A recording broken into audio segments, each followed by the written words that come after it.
It's called Bed 45. And one of these children, imagine it having been brought in to the hospital where she works, the Lewisham Hospital.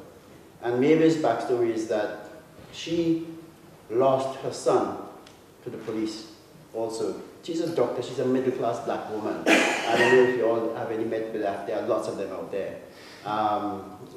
You know, it's just that, and I chose her because I wanted to challenge the stereotype of black people in Britain, okay?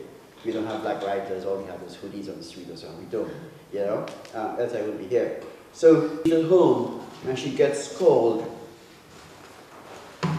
by Anna, the receptionist, very early in the morning, and she says, "What's happening, Anna?" "It's the fire this morning, they've been bringing them in." Anna sounded different, choked. "We're sending Keith on blue." Anna clicked off. Keith, their best driver on blue. Mavis hurried to the shower. Above the shrill of the siren, Keith, the small Welshman, filled her in. "Colored kids," he said. "Party at one of them houses on New Cross Road, was it? Neighbors not happy with the noise. Firebomb through the window. There was talk of a white car speeding away. It's a new year, for God's sake. What a way to start it off." The driver shrugged, blew air through his lips. They were waiting for her at the entrance of A&E, a cluster of nurses, ambulance men, and junior doctors at the side of the rotating doors, arms folded against the coat, held together by a silence she recognized in any hospital, anywhere.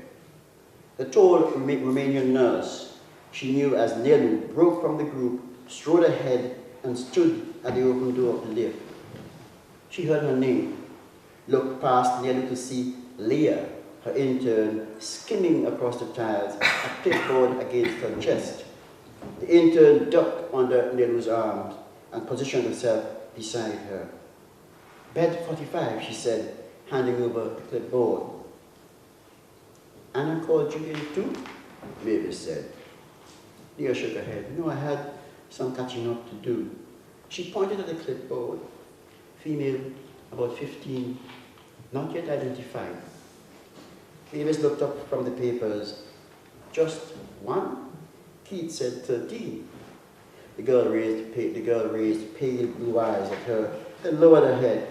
"The others are with Birgit in the mall." Keith said how it happened. "Yes," Mavis said. "He told me to." She shook the sheaf of papers. 80% burns. "Rule of nines," the girl said. "That's how I calculated." The intern and Nelu had already done some preliminary interventions. They'd checked the patient's airway breathing and her arterial pressure, administered a tetanus shot, and lactated ringer solution. They now had her on 100% oxygen. It was as far as Leah dared to go. "You did well, Leah," and Mavis saw the flush of pleasure on the young woman's face. The lift hissed to a halt. "I want Nelu up here again and 2 of his staff. I'll be needing Hartmann solution, a couple of lateral cannula, catheters, a nasogastric tube, and you know the rest. I'll go change. Meet me there in 5. They were all in the room when she walked in. "All right," she said. "We'll adjust the bed first. Then I'll talk you through the procedure while we work. It's going to be invasive work."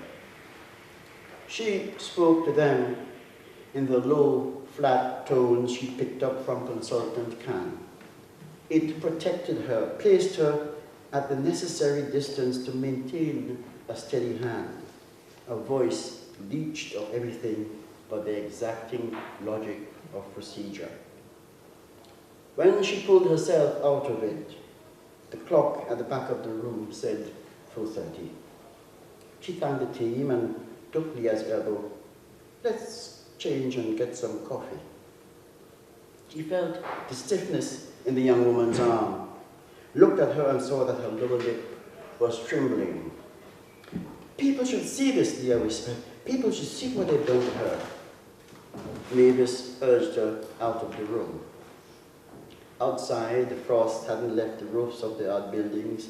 Steam rose up from the bright metal chimney of the incinerator a couple of blocks away.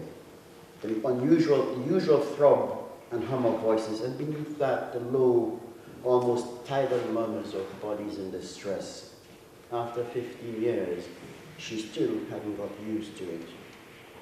In the hospital cafe, Leah sat facing her, both hands around a styrofoam cup of coffee, while Mavis pushed a withered pan au chocolat around her plastic plate.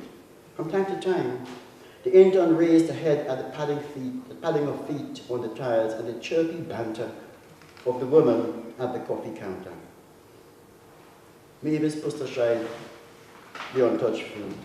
Leah, she said, her voice thick with a conviction that surprised her.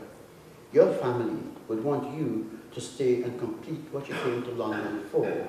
You said you were the first to get this far, right? If the young woman heard her, she showed no sign. People should see, doctor, what they did to that girl. Your father, how is he? Leah looked down at her hands and frowned. How is he? Mavis insisted. Black lung disease, it's co-workers' pneumoconiosis. I know. I'm sorry to hear that. As I said, they'd want you to stay and complete what you came to do here. I recommended you for the residency, and I happen to know you'll get it. After that, you're through. Leah was stirring the black liquid with a finger. Bed 45, she has a 10% chance of survival. Do you think comes a point when the maths don't count anymore? People should see. You keep saying that. It will be in the newspapers. They'll change the facts, of course. No mention of firebomb, no white car driving away. The children, they'll have brought it on themselves. A fight perhaps, and of course, the parents won't believe it. She eased aside the plastic plate with an elbow.